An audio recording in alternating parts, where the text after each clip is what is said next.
मध्ये किती मिळवावेत म्हणजे बेरीज 7/5 येईल।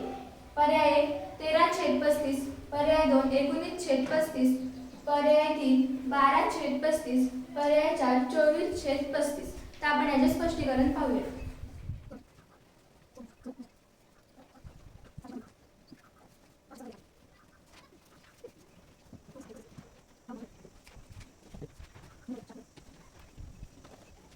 स्पष्टीकरण उदाहरणार्थ सोडवण्यासाठी 7/5 मधून 5/7 वजा केले असता 24/35 हा अपूर्णांक मिळेल।